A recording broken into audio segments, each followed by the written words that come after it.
Haleluya. Hii ni jioni njema, Mungu ametupa tena siku mpya, na nina ujumbe kwa ajili ya siku hii, na ujumbe huu Mungu ameubariki, unakwenda kuleta mabadiliko kwa mtu yeyote anayesikia. Ujumbe huu unasema hasara ya kuchelewa kumkimbilia Yesu. Tasoma kitabu cha Marko sura ya 5 kuanzia mstari wa 25. Nitasoma mpaka mstari wa 29. Neno la Mungu linasema, na mwanamke mmoja mwenye kutoka damu muda wa miaka 12 na kuteswa mengi kwa mikono ya matabibu wengi, amegharimiwa vitu vyote alivyo navyo, kusimfae hata kidogo, bali hali yake ilizidi kuwa mbaya. Aliposikia habari za Yesu, alipita katika mkutano kwa nyuma, akaligusa vazi, maana alisema, nikiagusa mavazi yake tu nitapona. Mara chemchemu ya damu yake ikakauka, naye akafahamu mwilini mwake kwamba amepona msiba ule. Haleluya. Wakati Yesu alipokuja akaanza kuhubiri, Wayahudi wengi walidhani kwamba analeta imani mpya ambayo haikubaliki, na watu wengi waliokuwa wanamfuata Yesu walionekana wamekufuru. Walikuwa ukimfuata Yesu umekufuru. Ndio maana watu wa mwanzo kumfuata Yesu wengi walipata mateso makubwa, na hata kwenye kanisa la kwanza watu wengi sana walichinjwa, waliuawa kwa sababu ya imani ya Yesu. Yesu alileta imani yenye upinzani, haikuwa rahisi watu kuikubali, na hata mpaka leo Shetani ameendelea kuwa mpinzani wa imani ya Yesu. Hivi leo miaka zaidi ya 2000 baada ya Yesu kuondoka, bado kuna watu wengi wanapinga imani ya Yesu. Imani ya Yesu inakataliwa, na hivi sasa mashetani wanainua mawakala kwa kila kona, mawakala kwenye mitandao ya kijamii, mawakala kupitia dini mbalimbali. Wote wanasakama Ukristo, wanasakama imani ya Yesu, inapingwa kila kona. Na adui Shetani ametengeneza kundi kubwa sana duniani linalopinga imani ya Yesu kote kote duniani. Yesu alipingwa, hakukubalika, na hata leo anapingwa wazi wazi, lakini anapingwa kwa siri. Hata moyo wako tu na upinzani juu ya Yesu,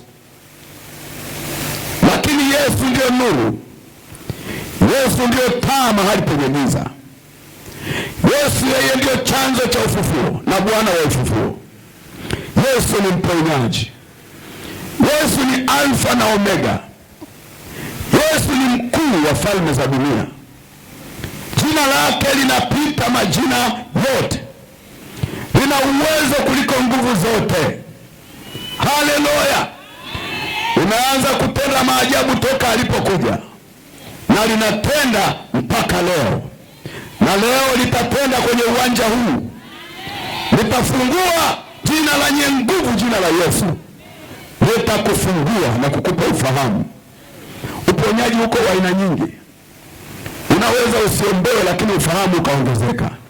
Ile ni sehemu ya maarifa, ni ufahamu, ni uponyaji. Neno la Mungu li hai, ndivyo maandiko yanavyosema. Na mahali hapa tunamwona huyu mama ambaye aliugua miaka 12. Katika kipindi cha mama huyu kuugua miaka 12, mama huyu alichelewa sana. Tatizo lake lilichukua muda mrefu.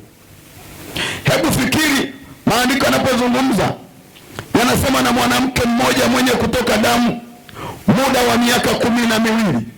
Maana yake inaonyesha kipindi alichotembea na mateso yake miaka 12. Miaka yote mama huyu ana mateso. Hakuweza kumkimbilia Yesu mapema. Nakumbuka kipindi hiki Bwana Yesu yupo anahubiri, anapita kila mahali, lakini huyu mama inawezekana alishasikia habari zake, lakini mstari wa 26 anazungumza alichokuwa anakifanya yule mama. Na hili ndio kosa ambalo watu wengi wanalifanya duniani, kuendelea kuchelewa, kuendelea kupinga, kuendelea kuchelewa huku na mateso. Watu wengi wana mateso, lakini hawako tayari kumkimbilia yeye aliye chanzo cha uzima. Mama huyu, maandiko anasema akateswa kwa mengi, kwa mikono ya matabibu wengi. Na maana huyu mama alikuwa anaenda kwa waganga wakati huo. Wakati huo hakukuwa na hospitali kama leo. Na mama huyu alikuwa anaenda kwa matabibu, waganga wa kienyeji. Dawa nyingi wakati huo zilikuwa za kienyeji, kulikuwa kuna hospitali. Kwa hiyo maandiko anasema alipita kwa matabibu wengi na kwenye mikono yao, maana yake walikuwa wanafika, wengine wanamshika, wanamchanja, anaenda mahali pengine, wengine wanampa masharti. Aliteswa huko kwenye majumba, watu wana mateso huko kwenye manyumba, unayaona yamerembwa kwa nje kwa rangi, lakini wana mateso, wanachelewa. Yesu yupo, anaishi, anamiliki, anakusubiri, anayaona mateso yako, anaona taabu yako, lakini kwa sababu hujaamua, mateso yako yanaendelea. Lakini sisi ni tangazo ya kwamba ukimpokea Yesu, ana uwezo wa kuingilia mateso yako, taabu zako, vifo, maaina yote ya majanga, akakutoa, akakukomboa, akakuweka huru. Ndio maana tuko hapa. Tumpigie Bwana Yesu makofi. Maandiko anasema na kuteswa mengi kwa mikono ya matabibu wengi. Kuna mtu ndugu zangu, mpaka umsikia ameokoka, kesha chanjwa, kesha toa sadaka nyingi kwa waganga, kesha pita kwa matapeli, wengi wamemtapeli. Si kwamba asikia habari za Yesu, ila anajichelewesha. Maandiko anasema akapita kwa matabibu wengi, akagharimiwa vitu vyote alivyokuwa navyo, wakamfanya kuwa maskini. Hasara za kuto kumkimbilia Yesu mapema inagharimu maisha yako, inagharimu fedha zako, inagharimu kupitia kwa matapeli wengi. Ndio maana jioni ya leo tunamleta Yesu kwenye maisha yako. Yesu ni Bwana na Mwokozi, anayeweza kukomboa, anayeweza kuinua, anayeweza kufungua ukimkimbilia. Maandiko anasema wote waliomkimbilia hakuna aliyeaibika hata mmoja, na kila aliitia jina la Bwana, Bwana atamwitikia. Na maandiko anasema kila aliitia jina la Bwana na aache uovu. Bwana asifiwe. Huyu mama akateseka, akagharimia vitu vyote alivyokuwa navyo. Unavyochelewa kwa Yesu, gharama ni kubwa. Watu wanaoshindwa kuja kwa Yesu mapema wanapita kwenye mateso mengi. Tunaona watu wengi wanakuja kwa Yesu wamechoka. Tunaona watu wengi wanaokoka wameshateseka kwa miaka mingi. Huyu mama akateseka miaka 12. Ina maana mwaka wa kwanza angejua akamkimbilia Yesu, mateso yake asiendelea kwa mwaka wa pili. Angejua angalau mwaka wa 3 akamkimbilia Yesu, mateso yasiendelea mwaka wa 4. Angejua hata mwaka wa 5 akamkimbilia Bwana Yesu, ingekuwa ndio mwisho wa mateso yake. Mateso yangekuwa ni miaka 5 tu. Lakini mama huyu akazidi kuchelewa, ikaenda miaka 8, miaka 9, ikafika 10, bado mama anaendelea tuna waganga wa kienyeji. Ikaenda mwaka wa 11, bado mama anateseka. Maandiko anasema mpaka alipofilisika kabisa, alipokuwa hana hata kitu, kila alichokuwa nacho kimeisha, halafu mwisho kusimfai hata kidogo. Maandiko anasema bali hali yake ikazidi kuwa mbaya. Hapa tunaona ni ugonjwa, lakini hata kama haumwi, kitendo cha kumkataa Yesu, maisha yako yanazidi kuharibikiwa. Roho za mauti zinaendelea kukufunika. mikosi na balaa haiepuki kwako. Dhambi zinaongezeka kila leo. Unaona hata watu wanajaribu kuweka mazindiko. Toka umeweka mazindiko kwenye nyumba yako, mateso yameongezeka. Toka ulivyoanza kuvaa hirizi, hakuna unafuu wowote. Mateso yamezidi kuliko ilivyokuwa kwanza. Unachelewa. Tunakuletea habari za Yesu akiingia kwenye maisha yako. Kuna vitu utashangaa vimebadilika. Kuna historia itabadilika. Kuna mambo yatabadilika. Hautabaki vile ulivyokuwa katika jina la Yesu. Wahi kwa Yesu. Haleluya. Wahi kwa Yesu mapema. Hapa anasema hali yake ilizidi kuwa mbaya. Lakini mstari wa 37, aliposikia habari za Yesu, aliposikia, na pia kuna watu wengi wanasikia. Najua wengine walishasikia toka zamani.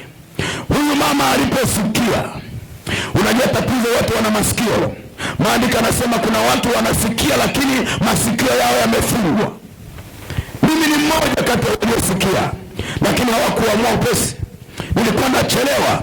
Wakati mwingine nilikuwa naona watu wanahubiri, nafikiri kwamba hawana elimu, naona kama hawajasoma.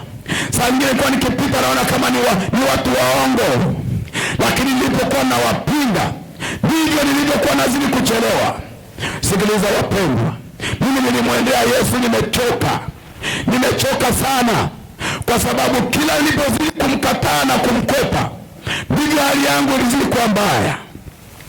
Hata siku niliposema na mwendea Yesu, nilikwenda nimechoka. Leo kuna watu wamechoka. Uko unanisikia umechoka, japo unaendelea kukataa. Unasema una dini yako. Hata mimi nilikuwa nina dini, na ile dini ilizidi kunichelewesha. Nilikuwa najiuliza jambo moja kwenye dini yangu. Maana kama ni kusali, nilikuwa naenda kusali, nilikuwa naenda kanisani, halafu zile taratibu zote za kidini nilikuwa nafuata. Lakini nilikuwa nashangaa, mbona maisha yangu yako hivi? Hata ninakumbuka wakati fulani nilifika mahali nikasema, mbona namuomba Mungu sioni? Mbona namtafuta Mungu sioni?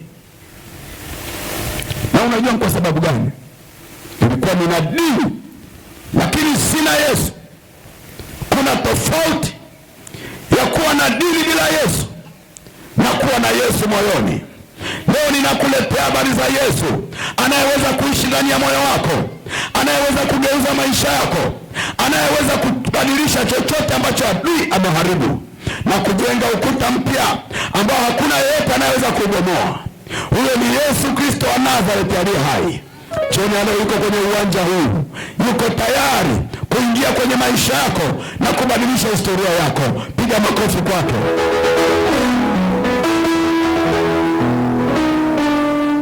Mama huyo aliposikia habari za Yesu, maandiko anasema akaenda. Na mimi nataka nikwambie jambo moja ambalo si la kawaida hivi mama alifanya. Wayahudi walikuwa na mila na desturi. Moja wapo kati ya mila na desturi ya Kiyahudi ilikuwa huwezi, ukiwa unatokwa na damu, kama wewe unatokwa na damu, huruhusiwi kumgusa mtu. Mbaya zaidi, huruhusiwi kumgusa mtakatifu. Yesu alikuwa ni mtakatifu, na yule mama alikuwa anajua. Kwa jambo la kwanza, ulikuwa uruhusiwi kumgusa mtu. Lakini jambo la pili, ulikuwa uruhusiwi kwenda kwenye kusanyiko la watu. Wewe ni najisi. Mtu najisi alikuwa mtu mwingine anamtia unajisi. Kwa hiyo ilikuwa hairuhusiwi. Mila na desturi za Kiyahudi zilikuwa ziruhusu mwanamke anayetokwa na damu kwenda kwenye kusanyiko la watu. Na pia alikuwa haruhusiwi kwenda kumgusa mtu. Mwanamke huyu alijua hizo kanuni, lakini akajua hizi kanuni kwa Yesu zinavunjwa. Kanuni za kidini hazina nafasi kwa Yesu. Unaweza ukatoka kwenye dini ukamwendea Yesu. Nimekutana na watu wenye dini wanasema kwenye dini yetu hatumwamini Yesu. Yesu anavuka mipaka. Unaweza ukavuka mipaka ya dini ukamwendea Yesu, na bado Yesu akaponya maisha yako. Bado Yesu akakuinua na kukutia nguvu, maana yeye hana dini. Huyu Huyu mwanamke alikuwa na ufahamu sio kwa kawaida. Akagundua Yesu amekusanyika, na akajua kwamba nikienda pale alipo, nikigusa vazi lake, bila shaka ile vazi lina uponyaji. Ndipo akaingia katikati ya kusanyiko, hakuogopa sheria ya Wayahudi, akapita kimya kimya. Maandiko yanasema akagusa upindo wa vazi lake, na alipoligusa tu, maandiko yanasema damu yake ikakauka pale pale. Miaka 12 kwa siku moja tu Yesu anafanya muujiza wa miaka 12. Haijalishi umeteswa kiasi gani, kwa muda mfupi tu Yesu ana uwezo wa kukomesha mateso yako, ana uwezo wa kuondoa shida yako, ana uwezo wa kujenga historia mpya ambayo haijawahi kuwepo. Haleluya! Huyo ndio Yesu. Lakini kitu kingine kinachonishangaza, ukimgusa mtu ukiwa najisi, yule mtu anakuwa najisi. Lakini kwa Yesu ni tofauti. Huyu mama alipoenda akamgusa akiwa najisi, badala ya Yesu kunyajisika, uponyaji ulitokea ndani ya Yesu, ukamponya yule mama aliyekuwa mgonjwa miaka 12. Haleluya! Haleluya! Maana yake kwa Yesu hakuna aina yoyote ya kikwazo. Hata ile mipaka uliyowekewa, unaweza kuivuka hiyo mipaka ukamwendea Yesu bila kuangalia hiyo mipaka. Hata kama ni mipaka ya dini ukavuka, hata kama ni mipaka zuri ukavuka, hata kama ni mipaka ya mila na desturi ukavuka, ukamwendea Yesu. Yeye hana mipaka. Utashangaa atakufungua na utakuwa huru katika jina lake lenye nguvu na mamlaka. Piga makofi kwako. Yesu hana mipaka. Unajua, nataka nikwambie namna ambavyo Yesu anapenda miujiza ni kwa namna ya kushangaza, sio ile namna tunayofikiri. Hana makanuni marefu. Huyu mama alipomgusa tu, uponyaji ulitokea pale pale. Hana mambo ya kusema twende kwanza ukalaze kitanda. Hana mambo ya kusema kwanza hebu lete kipimo ni mpime. Ile nguvu zake zinatokea tu ukiamini. Zile nguvu zake zina uwezo wa kukufungua ukiamini. Hata jioni ya leo zitatokea ukiamini.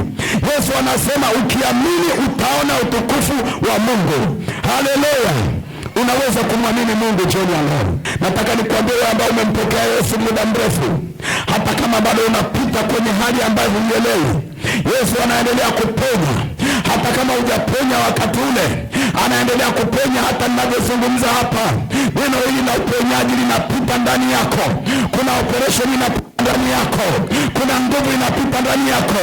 Pokea uponyaji kwa jina la Yesu Kristo wa Nazareti. Pokea kuinuliwa kwa jina la Yesu. Hautaendelea kuwa mgonjwa kamwe, mradi umemkimbilia Yesu. Nuru mpya imeingia kwenye maisha yako, mwanga mpya umekuja kwako. Lazima hiyo mateso ikimbie, lazima hiyo nguvu ya adui ikimbie, lazima hiyo madhabahu ya mashetani ife ndani yako. Wewe umekombolewa kwa damu ya mwana kondoo. Mateso hawezi kukaa tena kwa jina la Yesu.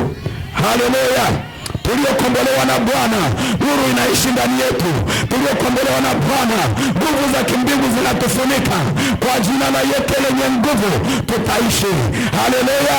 Tuyashuhudie matendo makuu ya Bwana, wala hatutakufa kwa jina la Yesu.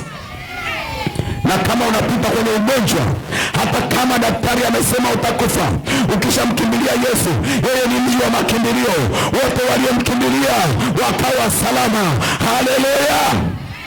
Ukimkimbilia Yesu unakuwa salama. Haijalishi kwamba ni leo au ni kesho au ni kesho kutwa, lakini ni mradi umemkimbilia. Hajawahi kumtupa mtu. Maandiko yanasema, Yesu akasema, kila ajaye kwangu sitamtupa kamwe. Ukienda kwa Yesu hautatupwa. Ukienda kwa Yesu hautakufa maskini, hata kama kweli ni maskini fukara. Ukienda kwa Yesu umeshainuliwa tayari. Yeye anawainua maskini kutoka jalalani na kuwakitisha na wakuu. Haleluya! Hakuna umaskini wala ufukara kwa waliomkimbilia Yesu. Kataa ufukara ukishaokoka. Anzia kuzitamkia hizo roho za umaskini. Ziambie kwamba ondokeni kwangu. Nimemkimbilia yeye aliyeumba mbingu na nchi. Yeye ana vitu vyote na mimi na vitu vyote. Kwa maana maandiko yanasema wote waliompokea walifanyika kuwa watoto wa Mungu, na hao ndio waliamini jina lake. Ukishamwamini Yesu unahesabiwa haki ya kwamba ni mtoto wa Mungu, na kwa kuwa ni mtoto wa Mungu umepewa kinywa cha uumbaji. Anza kuumba sasa. vitu ambavyo vilikuwa havipo vitamkie viumbike. Anza kutamkia umaskini uondoke. Anza kutamkia mapepo ya hame nyumbani kwenu, kwa maana wewe ni mwana wa Mungu tayari. Umepewa haki, umehesabiwa haki. Haleluya. Nataka nikupe siri moja. Kwenye hiyo familia yenu uliozaliwa, kuna watu wamezaliwa kwenye familia ambazo hawakutakiwa kuzaliwa. Unajua maandiko yanasema, nalikujua kabla hata ya kutungwa mimba kwenye tumbo la mama. Nalikutakasa, nalikuweka kwa kusudi langu. Sasa unajua wakati mwingine kuna kitu hatukielewe. Ile kwamba umezaliwa kwa fulani, umezaliwa kwa fulani, ilikuwa ni lazima uzaliwe tu. Hata kama sio uko ulikozaliwa kwa huyo baba, lakini ungezaliwa. Kwa sababu Mungu alishakutengeneza kabla hata hujatokea. Kwa hiyo lazima tu kungefunguka mlango uzaliwe mahali fulani. Hiyo ni njia tu ya kukuleta duniani. Na Mungu angeweza kutumia njia nyingine yoyote. Sasa nataka nikwambie siri. Mayai ya kanga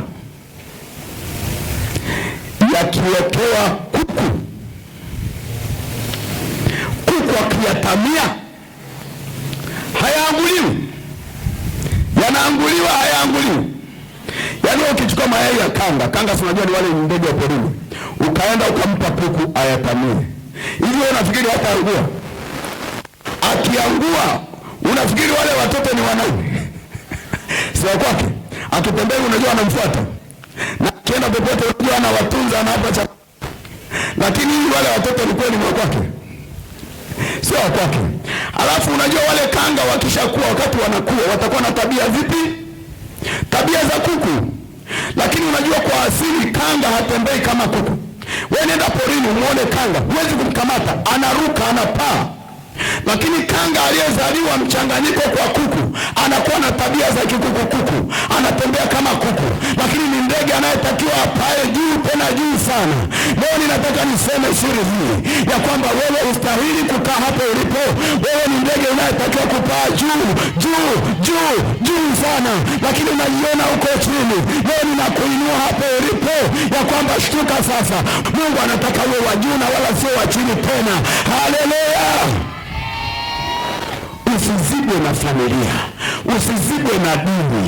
Umezaliwa kwenye dini, umekuwa mwana dini, imekufunga, umekaa hapo, umezoea mambo ya hiyo dini yenu, umezoea utaratibu wake.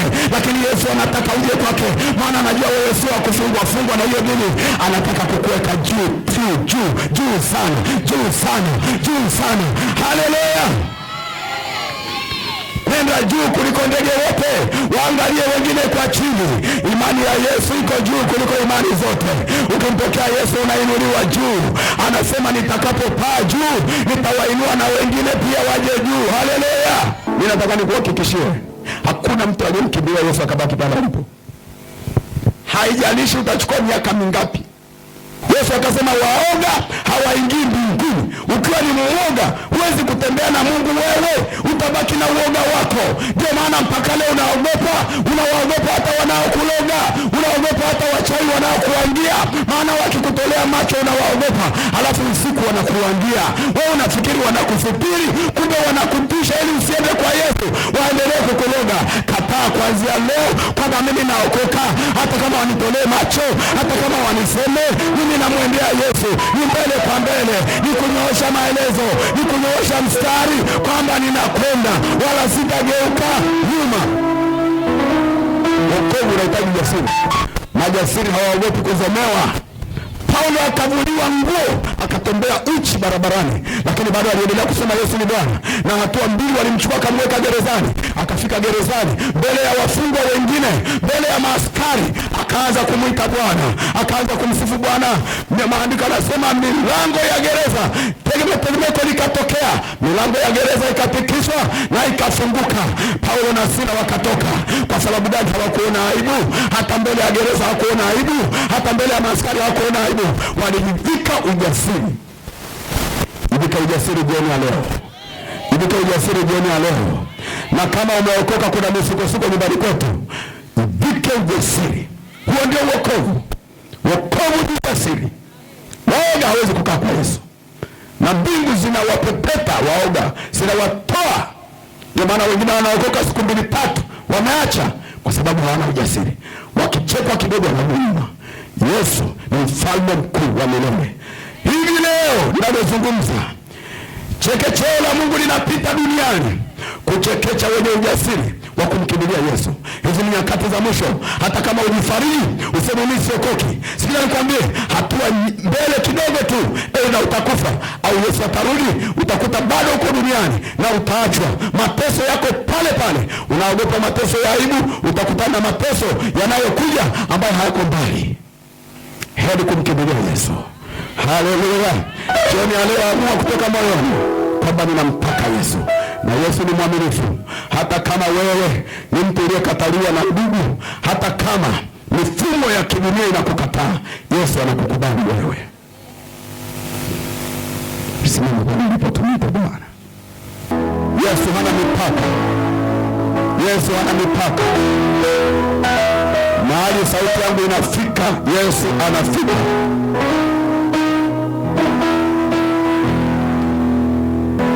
Ukiwa umetulia, Mungu tamani kumpokea Yesu, ina mkono wako. Nasema mimi nataka kumpokea Yesu. Asante. Asante. Ina mkono wako juu, usione aibu. Unazungumza vya roho. Asante. Asante. Asante kwa maamuzi. Asante kwa maamuzi. Kama unainua mkono unapigana. Sema Bwana Yesu, tuko mbele zako. Tuko mbele zako. Saa hii tunasarenda mbele zako. Maisha yetu tunayakabidhi kwako. Ee Yesu, naomba unirehemu. Futa jina langu kwenye kitabu cha hukumu na uliandike jina langu kwenye kitabu cha uzima. Kuanzia leo mimi ni kiumbe kipya ndani ya Kristo. Ya kale yamepita na sasa ni mapya. Roho Mtakatifu, ingia ndani yangu ukafanye makao katika jina la Yesu, na ukaniongoze katika maisha yangu katika jina la Yesu. Asante Yesu kwa kuniokoa, kwa kuniokoa. Na kuanzia leo mimi sitarudi nyuma. Mimi sitarudi nyuma. Nitakutumikia. Nitakutumikia. Shetani, sikia, huna mamlaka tena juu ya maisha yangu katika jina la Yesu. Asante Yesu. Amen. Sasa weka mkono wako kwenye moyo wako wakati mtumishi wa Mungu atakapokuwa anaomba. Baba, katika jina la Yesu Kristo mwana wa Mungu aliye hai, ninatamka Mungu, watu hao waliokuja mahali hapa Bwana, ambao wengine wana udhaifu kwenye miili yao, Mungu ninakusihi Baba yangu ukawafungue watu hao, maana wamekuja kwa ajili yako katika jina la Yesu. Wamekuja kukupenda wewe katika jina la Yesu Kristo mwana wa Mungu aliye hai, ukawafungue kwa jina lako Bwana. Naomba mkono wako ukawe juu yao. Naomba mkono wako ukawe juu yao. Naomba mkono wako ukawe juu yao. Naomba mkono wako ukawe juu yao. Yeyote ambaye ameshikiliwa na nguvu za giza, yeyote ambaye amefunikwa kwenye ulimwengu wa roho, ninaondoa hiyo mkatiki mweusi kuanzia sasa kwa jina la Yesu Kristo wa Nazareti aliye hai. Familia ambayo majina yao yataandikwa yakapelekwa kwa mganga wa kienyeji, kwa jina la Yesu Kristo mwana wa Mungu aliye hai, ninatamka kuanzia sasa, ninaenda mpaka kwa huyo mganga wa kienyeji, ninaenda mpaka kwa huyo mganga wa kienyeji aliyepokea majina ya familia, kwa jina la Yesu Kristo wa Nazareti aliye hai. Ninaipindua hiyo madhabahu kuanzia sasa. Ninaiharibu hiyo madhabahu sasa. Ninaipindua hiyo madhabahu. Ninaipindua hiyo madhabahu. Ninaipindua hiyo madhabahu. Ninaipindua hiyo madhabahu. Hiyo familia iliyounganishwa na madhabahu za giza. Hiyo familia iliyounganishwa na madhabahu ya giza. Saa hii ninaita malaika sasa. Malaika nenda kwenye hiyo madhabahu. Haribu hiyo madhabahu. Fuzuka. Pepo uliyoweka ndani kuanzia leo ondoka kwa jina la Yesu Kristo, ondoka ndani kuanzia leo, kuondosha ile tatizo Kuanzia leo ile tatizo likome. Kuanzia leo ile tatizo likome. Kuanzia leo ile tatizo likome. Ile tatizo ling'oke. Ile tatizo ling'oke.